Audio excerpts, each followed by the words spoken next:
샬롬, 한 주간도 평안한 한 주를 보내고 계신가요? 오늘도 수요 예배 자리로 나오신 우리 연합교회 성도님들을 주님의 이름으로 사랑하고 축복합니다. 오늘도 우리가 마음을 모아 또 힘을 모아서 전심으로 하나님께 예배를 드릴 때 하나님께서 우리의 예배를 기쁘게 받아주실 줄 믿습니다. 우리 이 시간 다 함께 찬송하시겠습니다. 찬송가 187장으로 하나님께 영광을 돌리겠습니다.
오늘 우리에게 주시는 하나님의 말씀은 신약성경 갈라디아서 5장 16절에서 26절의 말씀입니다. 주보에는 22절부터 26절로 나와 있는데 16절부터 26절까지를 읽도록 하겠습니다. 갈라디아서 5장 16절로 26절의 말씀입니다. 제가 봉독하겠습니다. 내가 이르노니 너희는 성령을 따라 행하라. 그리하면 육체의 욕심을 이루지 아니하리라. 육체의 소욕은 성령을 거스르고 성령은 육체를 거스르나니 이 둘이 서로 대적하므로 너희가 원하는 것을 하지 못하게 하려 함이니라. 너희가 만일 성령의 인도하시는 바가 되면 율법 아래에 있지 아니하리라. 육체의 일은 분명하니 곧 음행과 더러운 것과 호색과 우상 숭배와 주술과 원수 맺는 것과 분쟁과 시기와 분냄과 당짓는 것과 분열함과 이단과 투기와 술 취함과 방탕함과 또 그와 같은 것들이라. 전에 너희에게 경계한 것 같이 경계하노니 이런 일을 하는 자들은 하나님의 나라를 유업으로 받지 못할 것이요 오직 성령의 열매는 사랑과 희락과 화평과 오래 참음과 자비와 양성과 충성과 온유와 절제니 이 같은 것을 금지할 법이 없느니라. 그리스도 예수의 사람들은 육체와 함께 그 정욕과 탐심을 십자가에 못 박았느니라. 만일 우리가 성령으로 살면 또한 성령으로 행할지니 헛된 영광을 구하여 서로 노엽게 하거나 서로 투기하지 말지니라. 아멘. 네, 벌써 한 주간의 반이 지나고 있다는 사실에 새삼 시간이 참 빠르게 흘러간다라는 생각이 좀 드는데요. 이토록 빠르게 지나가는 시간 속에서 우리가 바쁘다는 이유로 또 불편하고 번거롭다는 이유로 성령님의 인도하심을 거부하면서 살고 있지는 않나 좀 주의 깊게 돌아봐야 하는 그러한 때가 아닌가 생각됩니다. 오늘 우리가 이 성령님의 인도하심을 따라 살 때 분명 우리에게 주시는 맺게 하시는 하나님의 열매가 많을 줄로 믿습니다. 여러분, 오늘은 이 질문으로 설교를 좀 시작해 보려고 하는데요. 한번 질문을 드려보겠습니다. 여러분은 성령의 내주하심 또는 성령의 인도하심이 무엇이라고 생각하십니까? 다시요. 성령의 내주하심 또는 성령의 인도하심이 뭐라고 말하실 수 있으시겠냐라는 질문입니다. 혹시 정의하실 수 있으실까요? 한번 제가 시간을 드려보겠습니다. 잠시 시간을 드려볼 테니 한번 생각해 보시고 각자 나름대로 성령의 내주하심이 무엇인지, 성령의 인도하심이 무엇인지 한번 정의를 내려보시기 바랍니다.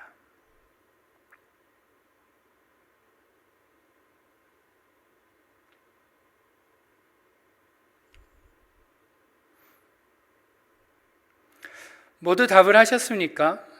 어떻게 쉬웠나요? 어려우셨나요? 사실 성령이 누구십니까? 혹은 성령님의 역할은 무엇입니까? 라는 이러한 질문들을 받게 되면요, 제법 많은 분들이 적잖이 당황하게 됩니다. 그리고 정말 자주 접하는 말이고 잘 안다고 생각했던 말인데 막상 자기 말로 정의를 해보려고 하면요, 잘 되지 않는 것을 발견하게 되죠.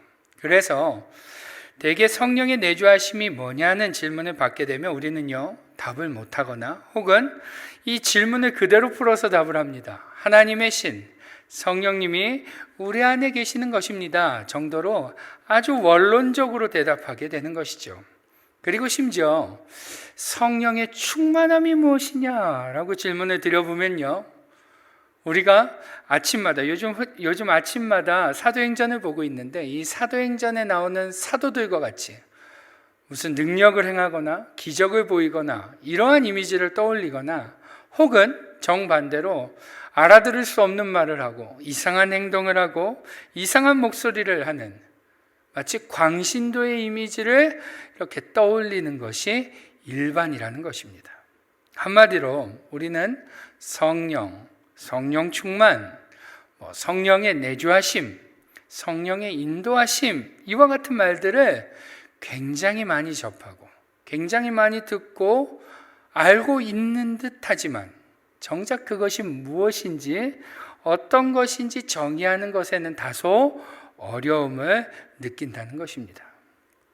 그래서 저는 오늘 이 성령님에 대한 오해와 진실, 그리고 우리에게 있어서 성령의 내주하심과 그 인도하심을 따르는 삶이 왜 필요한지에 대해서 갈라디아서의 본문을 가지고, 이 말씀을 가지고 함께 하나님의 은혜를 좀 나눠보고자 합니다.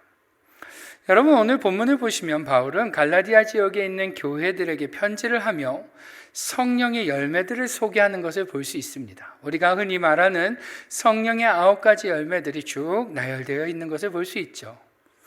우리가 이 성령의 열매가 무엇인지를 좀 살펴보기에 앞서서 오늘 본문의 말씀을 좀 제대로 이해하기 위해서는요, 바울이 이 성령의 열매들을 갈라디아 교인들에게 왜 소개하는 것인지 그 이유와 배경에 대해서 먼저 좀 알 필요가 있습니다. 여러분 아시다시피 갈라디아서는 여러 별명이 있는 서신 중에 하나입니다. 그 별명들 중에는요, 작은 로마서라고 불리기도 하고요, 또 종교개혁의 선언문 혹은 율법주의에 보내는 선전포고라는 이런 별명들을 갖고 있습니다. 이 별명들에서 느껴지는 것처럼 마치 도전적이고 좀 강한 어조의 느낌이 좀 드시죠? 이 별명답게 갈라디아서 1장부터 좀 읽어보시면요, 바울이 율법주의로 돌아가려고 하는 이 갈라디아 교인들을 향해서 그가 쓴 다른 서신들과는 조금 다른 어조로, 조금 강한 어조로, 격양된 어조로 이 편지를 쓰고 있다는 것을 쉽게 찾아볼 수 있습니다. 바울은 갈라디아서에서 그의 비슷한 서신인 로마서와 비교해 볼 때 매우 강한 어조를 사용하여 이 갈라디아서를 쓰고 있는데요, 그 예로 갈라디아서를 보시면 갈라디아 교인들을 향해 저주를 받을지어다 혹은 어리석도다 갈라디아 사람들아, 또 너희가 이같이 어리석으냐라는 식의 강한 책망과 꾸지람을 하는 것을 볼 수 있는데요, 왜 바울은 이토록 갈라디아 교인들을 향해서 강하게 무섭게 책망을 하고 있는 것일까요?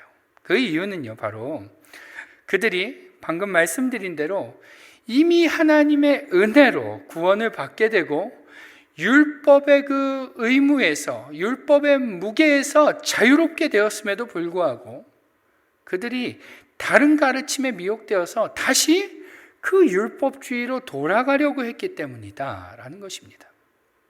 이미 하나님의 은혜로 예수 그리스도를 믿는 믿음을 통해 의롭다함을 받았는데, 그렇게 의롭다함을 받은 신자들이 그들 안에 들어온 유대 그리스도인들이 전하는 거짓 가르침에 속아 넘어가서 그들이 말하는 자신들이 하는 것처럼 율법을 행해야 된다, 할례를 행해야 한다라는 이 율법의 행위를 더해야지만 의로워진다라는 말을 듣고 거기에 미혹되어서 그들의 공동체가 나뉘어지고 서로 갈등하게 되었기 때문에 바울은 그 교회를 향하여 강하게 비판하며 책망하는 것이다 라는 것이죠.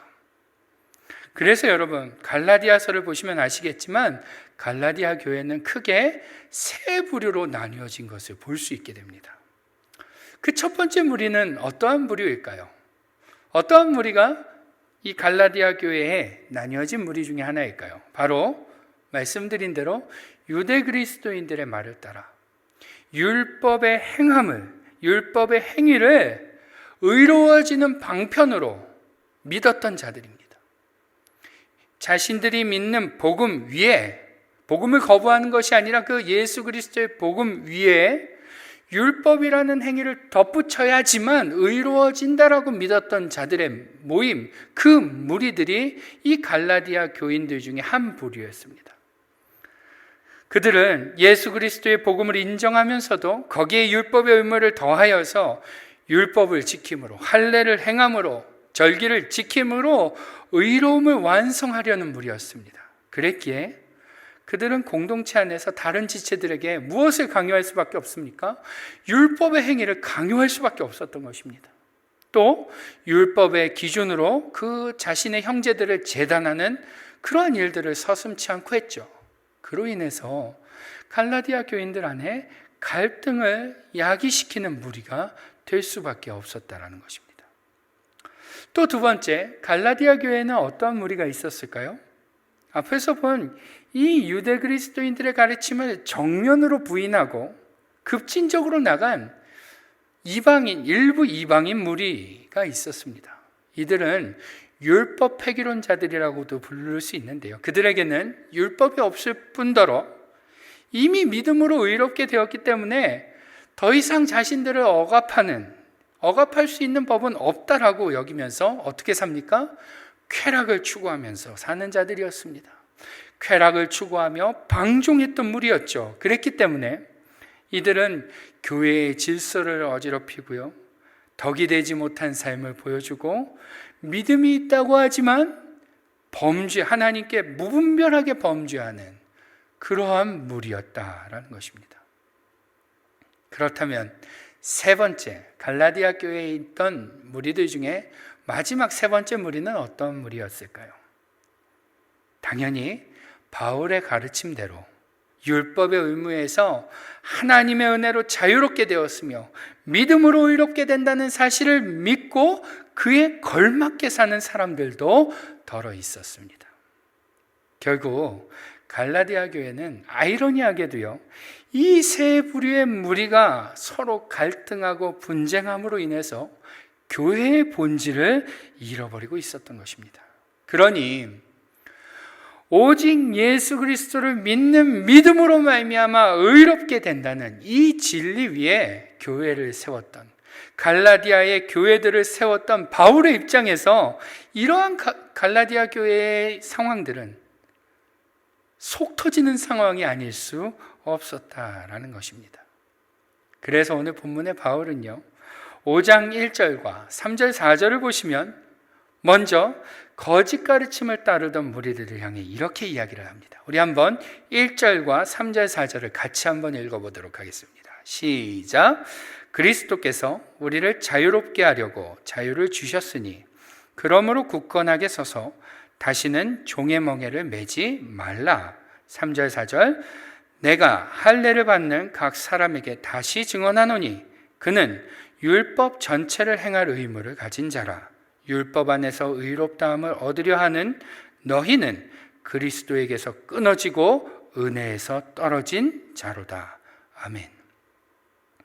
그렇습니다. 바울은 지금 강한 어조로 율법으로 돌아가려는 무리들, 복음에다, 자신들이 받은 복음에다 율법의 행위를 덧붙이려고 하는 그들을 향해 너희가 할례를 행해야지만, 너희가 율법을 지켜야지만 의롭게 된다라고 믿고 있는데, 그렇다면 너희는 율법 전체를 지켜야 할 의무를 가진 자들, 그 전체를 완벽하게 지켜야지만 의로울 수 있는 자들이다 라고 말하면서 너희가 지금 율법으로 돌아가려고 하는 그것은 예수님의 공로를, 예수님의 은혜를 버리는 것이다, 배반하는 것이다, 너희가 그 예수님의 은혜에서 떨어진 자들이다 라고 강하게 책망하고 있는 것입니다.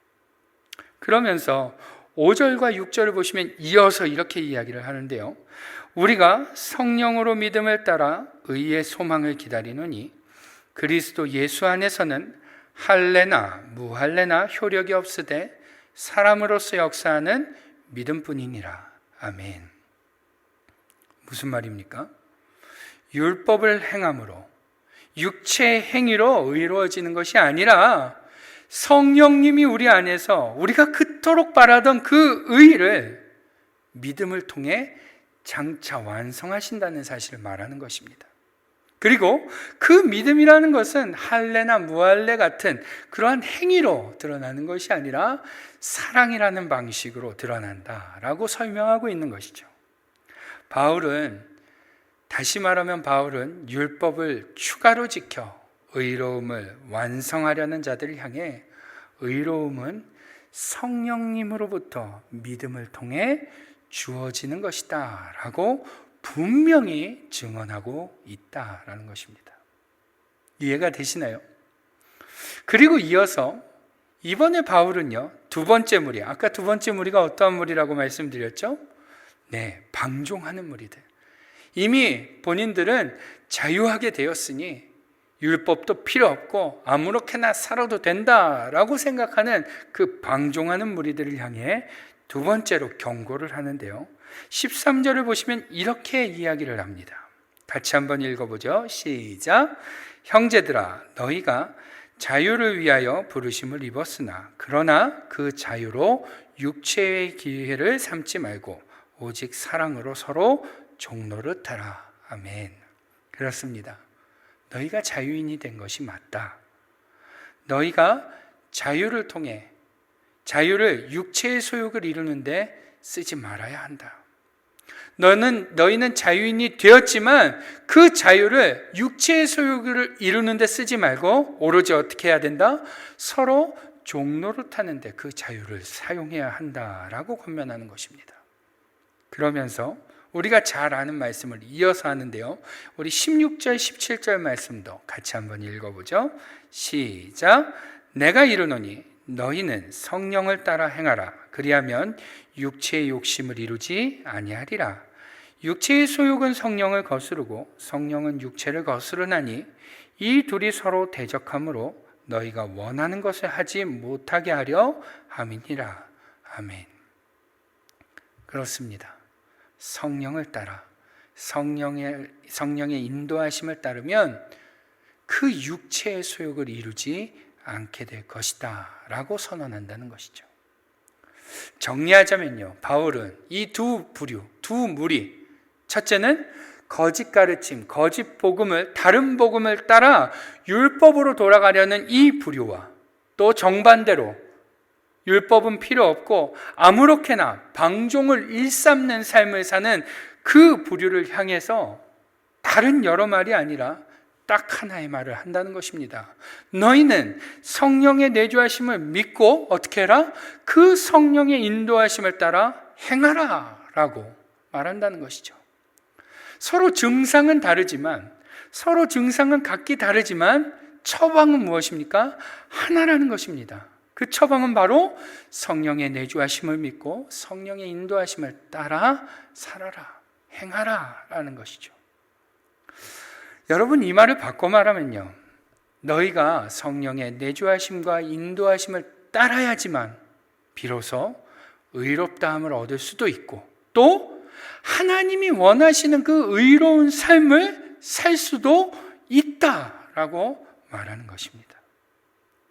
성령께서 우리 안에 내주하셔서 우리로 예수를 믿게 하심으로 행함이 아닌 믿음으로 의롭다함을 얻게 하시며, 더 나아가서는 그 성령께서 우리 안에 거하시며 우리의 육체의 소욕과 싸우심으로 인해서 우리 안에 당신의 의로움을 점차 어떻게 하실 것이다? 완성해 가시기 때문에, 그 성령께서 우리 안에서 그 당신의 의로움을 완성해 가시기 때문에 우리는 그분의 사역 안에서만 의롭다함을 받고 또 의로워질 수 있다라고 바울은 분명하게 말하고 있는 것입니다. 여러분, 이것이 성령의 사역이며 성령의 내주하심으로만 생기는 일들이라는 것이죠. 바울은 이 사실을 갈라디아 교인들에게 전하면서 갈라디아 교회의 문제, 그 문제를 해결할 수 있는 유일한 해결책은 이거밖에 없다는 사실을 믿어 의심치 않았던 것입니다. 행위로 의로워질 수 있다고 믿었던 공동체, 또 자유로워졌으니 아무렇게나 살아도 된다면 방종하는 그 공동체를 하나님의 자녀다운 공동체로, 예수 그리스도의 자녀다운 공동체로, 의롭다 하심을 입은 새로운 공동체로 세우는 길은 오직 성령님의 사역이며 그분의 인도하심을 따를 때만 비로소 가능하다라고 믿었다라는 것입니다. 그렇다면 여러분, 이제 오늘날로 좀 와서요, 오늘날의 교회는 어떤 것 같습니까? 오늘날의 교회는 2000년 전 갈라디아 교회와는 좀 다르게 좀 그 모습과 형태와 생각과 방식들이 모든 면에서 좀 나아졌을까요? 어떻게 생각하십니까? 저는 아니라고 생각합니다. 오늘날의 교회도 역시 마찬가지로 동일하게 율법주의와 쾌락주의 그 사이에서 여전히 반목과 갈등을 반복하고 있는 것이 오늘날의 교회라는 것입니다. 여러분, 한번 생각해 보세요. 비대면 예배가 시작되고 3년이 지나고 나니 어느덧 우리는요, 그동안 그리스도인들에게 있어서 기쁨이라 생각했던 것들을 자유라는 명목하에 방종으로 바꿔 놓았습니다. 예배는 드릴 수도 있고 안 드릴 수도 있는 것이 되었고요, 기도는 해도 그만 안 해도 그만인 것이 되었습니다. 주일은 지켜도 되고 정 안 되면 안 지켜도 되는 것이 되어버렸고요, 헌금은 개인의 자유가 되었습니다. 그간 기쁨으로 했던 봉사도요, 이제는 선택이 되었습니다. 우선순위를 따질 필요조차 없을 만큼 저 뒤편으로 밀어놓고서는요, 남는 시간, 남는 에너지로 하는 것이 봉사라고 생각하는 지경까지 이르게 되었다라는 것입니다. 우리는 신자의 기쁨을 모두 방종으로 바꾸어 버렸습니다. 자유라는 명목하에, 우리는 코로나라는 명목하에 방종으로 모두 다 싹 다 바꿔버린 것이죠. 그런데 재미있는 것은 모두가 그런 것은 아니라는 것입니다. 또 다른 한편에서는 그러한 사람들을 보며 혀를 차면서 저 경건하지 못한 자들이라고 손가락질하고 정죄하는 사람도 있습니다. 예배는 반드시 교회에서 현장 예배로 드려야 한다고 열을 내며 또 그러지 못한 사람들을 쉽게 판단하고, 또 어떤 사람들은 11조를 하지 않는 성도들은 성도의 자격도 없다고 얘기하는 사람들도 있습니다. 또 나는 이만큼 봉사하는데 누구는 저것도 안 하냐며 비난하고 우리의 행위를 기준으로 우리의 지체를 저울질하는 모습을 우리는 어렵지 않게 보게 된다는 것입니다.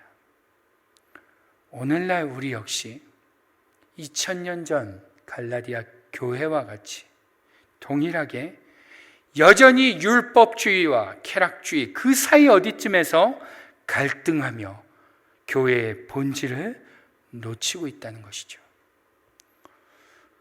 2000년이라는 시간이 지났음에도 불구하고 말입니다. 왜 그럴까요? 왜 그런 것일까요? 간단하죠.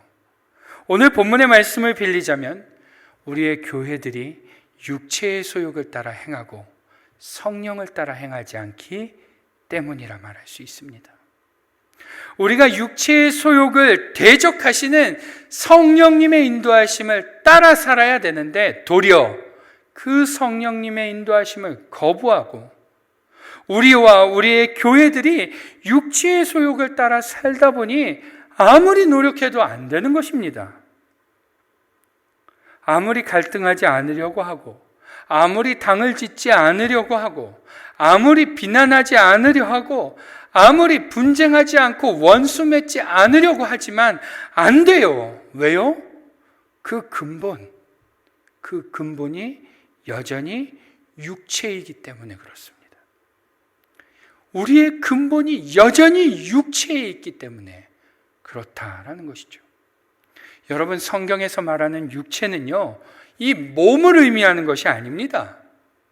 정욕을 의미하는 것이 아니에요. 그것은 아주 극히 일부의 개념입니다. 성경에서 말씀하는 육체는요, 하나님의 영이 떠난 상태를 의미하는 것입니다. 창세기 6장 3절을 보면 이런 말씀이 나오는데요. 여호와께서 이르시되 나의 영이 영원히 사람과 함께하지 아니하리니 이는 그들이 무엇이 됨이라? 육신이 됨이라. 육체가 됨이라. 그렇습니다. 육체는 하나님의 영이 떠난 상태, 성령께서 함께하지 않는 상태인 것입니다. 그러니 어때요? 아무리 노력해도 안 되는 것입니다. 싸우지 않으려고 하고, 갈등하지 않으려고 하고, 당짓지 않으려고 하고, 비난하지 않으려고 해도 안 돼요. 노력하면 할수록 악한 열매만 맺어지는 것이 자연스럽다는 것, 당연하다는 것입니다. 그런데 놀랍게도 그 육체로 살던 인간들에게 십자가에서 죽으시고 부활하신 예수님께서 무슨 일을 하십니까? 여러분, 요한복음 20장 22절을 같이 한번 읽어볼까요? 요한복음 20장 22절을 보시면 부활하신 예수님께서 이러한 말씀을 하십니다. 같이 읽죠. 시작. 이 말씀을 하시고 그들을 향하사 숨을 내쉬며 이르시되 성령을 받으라. 아멘. 부활하신 예수님께서 제자들에게 보이시고 본인의 못자국과 창자국을 보여주시고는 그 제자들에게 뭐라고 말씀하시는 거예요? 숨을 불어넣으시며 이르시되 말씀하시는 것입니다. 마치 창세기 2장 7절에서 하나님께서 흙으로 아담을 빚으시고 그 코에 생기를 불어넣으시면서 하시는 것과 같이 육체 가운데 있던 자들에게 부활하신 예수님께서 무엇을 불어넣으세요? 숨을 내쉬면서 그들에게 재창조의 명령, 곧 성령을 받으라 라고 말씀하신다는 것입니다. 그렇기 때문에 여러분, 교회라는 것은요, 교회란 육체가 아니라 성령을 소유한 공동체여야 한다는 것입니다. 육체에 머무는 교회가 아니라 성령을 소유한 생명의 공동체가 되어야 한다는 것이죠. 오늘날 교회가 2000년 전 갈라디아 교회와 같지 않기 위해서는 반드시 성령의 내주하심과 그 인도하심을 따르는 성령의 공동체, 생명의 공동체가 되어야 한다는 것입니다. 그런데 여러분, 제가 이런 말씀을 드리면 어떤 분들은 이렇게 반문하실 것입니다. 아니, 우리가 성령을 통해 예수님을 구주로 믿었고 교회가 되었는데 무슨 이제 와서 성령을 소유해야 한다고 말씀하십니까? 라고 이렇게 반문하실지 모릅니다. 그런데 여러분, 오늘 본문을 한번 보세요. 바울은 갈라디아 교인들이 비신자들이어서 성령의 인도하심을 따르라고 그렇게 말씀하고 있는 것입니까? 아니라는 거예요. 여러분, 우리가 성령을 소유한 공동체가 되어야 하면 성경에서 우리에게 요구하시는 바가 맞습니다. 여러분, 우리가 성령을 소유한 공동체인지 성령의 인도하심을 따르는 공동체인지 아닌지를 우리는 확인해야 하는 것이죠. 여러분, 교회라고 해서 모두가 다 성령님이 주인 되시고 성령님의 인도를 따르지 않습니다. 교회는 교회나 성령님이 주인 되지 않고 성령님의 인도를 따르지 않는 마치 육체와 같은 교회들이 이 땅에 너무나 많다는 거예요. 그렇기 때문에 오늘 바울은 그 갈라디아 교회를 향해 성령의 인도하심을 따르라고 말씀하고 있는 것입니다. 그렇기 때문에 오늘 우리 교회가 성령을 소유한 공동체인지 성령의 인도하심을 따르고 있는 공동체인지 확인해야 하는 것입니다. 그렇다면 어떻게 확인할 수 있을까요? 어떻게 우리 교회가 성령님을 소유하고 그 인도하심을 따르는 교회인지 확인할 수 있을까요? 간단하죠. 바로 열매를 보면 하는 것입니다. 오늘 본문 22절과 23절을 우리 한번 같이 읽어보도록 하겠습니다. 시작. 오직 성령의 열매는 사랑과 희락과 화평과 오래 참음과 자비와 양성과 충성과 온유와 절제니 이 같은 것을 금지할 법이 없느니라. 아멘. 그렇습니다. 이 같은 것을 금지할 법이 없느니라. 무슨 말씀이에요? 성령의 내주하심이 있고 그 인도하심을 따르는 자들은, 그러한 교회는 이러한 열매를 맺고 싶지 않아도 안 맺을 수 없다라는 것입니다. 바꿔 말하면 당연히 맺을 수밖에 없다라는 것이죠. 이 같은 것을 금지할 법이 없다. 무슨 수를 써도 맺을 수밖에 없다는 것입니다. 그리고 심지어 그 9개의 열매, 우리 이거 외운다고 참 어렸을 때 저도 그런 기억이 있습니다. 성령의 열매, 여름 성경학교만 되면 이게 뭔지 맨날 외워요. 심지어 고린도전서에 나오는 사랑의 말씀과 연결이 돼서 뒤죽박죽이 되어서 무슨 말인지 도통 기억을 못합니다.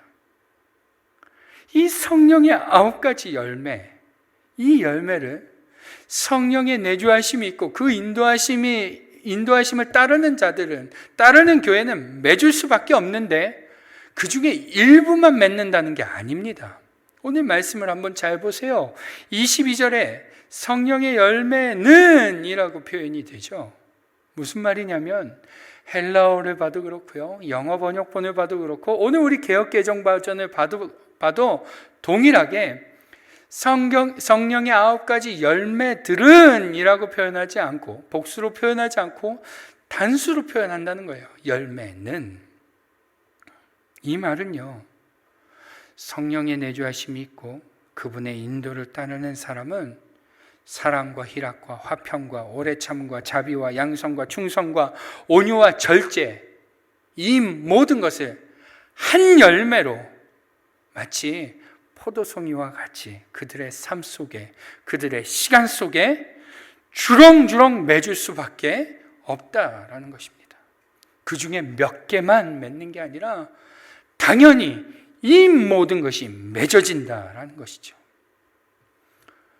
여러분, 열매로 그 나무를 아는 법이고, 성령의 열매로 성령의 내주하심과 하심의 유무를 아는 법입니다. 나쁜 나무는 나쁜 열매를 맺고 좋은 나무는 좋은 열매를 맺으며, 가시나무에서 포도를 얻을 수 없고 엉겅퀴에서 무화과를 얻을 수 없는 법입니다. 사랑하는 여러분, 저는 우리 교회가 이 단 하나의 열매, 바로 성령의 내주하심과 그 인도하심을 따르는 그 열매를 놓치지 않기를 주님의 이름으로 축원합니다. 그것을 우리가 놓치지 않는다면 우리는 분명 그분으로 인하여, 그 성령님으로 인하여 더 많은 열매들을 맺어서 하나님께 드리는, 하나님께 아름답게 드리는 그러한 교회가 될 것이라고 확신합니다. 여러분, 그리고 당연한 이야기지만요, 그렇게 되기 위해서는 나 한 사람부터가 그런 사람이 되어야 하는 것입니다. 저 사람이 아니라요, 저 목사가 아니라, 저 장로가 아니라, 저 집사가 아니라 내가 그 사람이 되어야 한다는 것이죠. 나부터 육체에 거하는 사람이 아니라 하나님께서 생기를 부어 넣어 창조하신 생명의 사람, 성령의 사람, 성령이 내주하시며 그 인도하심을 따르는 사람이 될 때 비로소 우리의 교회가 생명의 공동체, 성령의 공동체, 열매 맺는 교회가 될 수 있다는 것입니다. 여러분, 오늘 성령의 열매 하나하나에 집중하지 않기를 바랍니다. 내가 사랑의 열매를 맺어야지. 희락의 열매를 맺고 화평의 열매를 맺고 오래 참음의 열매를 맺고 자비와 양성과 충선의 열매를 맺어야지. 온유와 절제의 열매를 가득 맺어야지라며 이 열매 하나하나에 집중하는 그러한 일은 없길 바랍니다. 그렇게 하는 것은요, 2000년 전 갈라디아 교인들이 했던 또 다른 율법주의요, 공로주의로 빠지는 것입니다. 여러분, 성령님이 없이는 우리는 단 하나의 열매도 맺을 수 없습니다. 이 사실을 기억하실 수 있길 바랍니다. 오늘 우리가 해야 할 것은 그저 성령님 제 안에 거해 주시기를 원합니다. 하나님, 성령께서 내주해 주십시오. 성령님, 제 안에서 나의 육체의 소욕과 성령님께서 싸우실 때 제가 그 성령님의 인도하심을 지지하고 따를 수 있게 해 주십시오 라고. 하나님, 다른 열매보다 단 하나의 열매, 바로 성령님의 인도를 충만히 따르는 제가 되게 해 주십시오 라고, 그렇게 우리가 간구할 때 분명 하나님께서는 우리로 그 하나의 열매를 맺게 하실 것입니다. 그리고 분명 그렇게 우리 안에 맺어진 성령님과의 깊은 관계 안에서 우리는 성령의 9가지 열매, 그보다 더 많은 열매들을, 더 아름답고 더 좋은 열매들을 하나님께 맺어드릴 것입니다. 그리고 그 열매들은 모여서 우리 칠레 연합교회의 열매로 하나님께 올려드릴 줄 믿습니다. 오늘 이 사실을 마음속에 깊이 새기시고 성령의 사람, 성령의 인도하심을 따르는 삶이 되기를 주님의 이름으로 축원합니다. 아멘. 기도하겠습니다. 우리 같이 한번 기도할 때 하나님, 우리가 성령님의 내주하심을 갈망하며 그 성령님의 인도하심을 따르는 삶이 되게 해 주십시오라고 우리 잠시 통성으로 기도하는 시간을 갖겠습니다. 기도하겠습니다.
은혜가 풍성하신 우리 아버지 하나님, 오늘도 우리를 예배의 자리로 불러 모아주시고 하나님의 말씀 앞에 서게 하시니 감사와 찬송을 올려드립니다. 하나님, 우리는 육체라 성령이 없이는 의로운 것을 낼 수 없는 존재임을 고백합니다.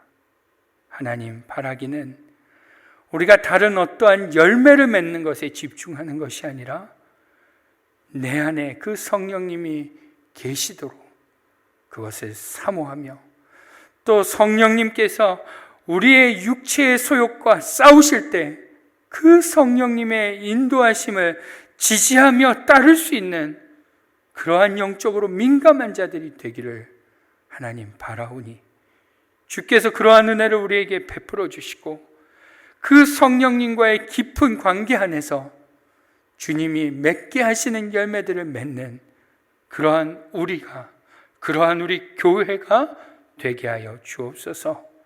오늘도 바울의 이 외침이 우리의 마음속에 들리게 하여 주시고, 교회를 향한 비난과 비판에 앞서 나를 돌아보며 내 열매를 통하여 내 안에 성령님이 계신지, 내가 과연 성령님의 인도하심을 따르고 있는지 점검할 수 있는 은혜가 우리에게 있게 하여 주옵소서. 오늘도 그 일들을 우리 가운데 행하실 주님을 찬양하며 우리 주 예수님의 이름으로 기도드립니다. 아멘. 다 함께 찬송가 505장으로 하나님께 영광을 드리겠습니다.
광고를 하나 드리겠습니다. 이번 주 토요일과 또 다음 주 29일에 우리 유초등부 겨울성경학교가 교회에서 진행됩니다.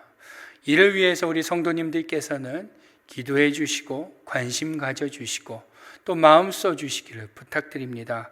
우리 선생님들을 위해서 또 우리 목사님을 위해서 또 우리 자녀들을 위해서 힘써 기도로 힘을 합해 주시는 우리 성도님들이 되시기를 바랍니다. 기도하겠습니다. 지금은 우리의 구주가 되시는 예수 그리스도의 은혜와 아버지 하나님의 크고 위대하신 사랑하심과 성령님의 감화, 감동, 내주, 교통, 역사하심이 오늘도 우리 안에 성령님을 모시기를 갈망하며 그 인도하심을 따라 살기를 소원하며 돌아가는 우리 사랑하는 연합교회 모든 성도님들의 머리 위에 저들의 가정과 직장과 자녀들의 머리 위에 지금부터 영원토록 함께 계시기를 간절히 축원하옵나이다. 아멘.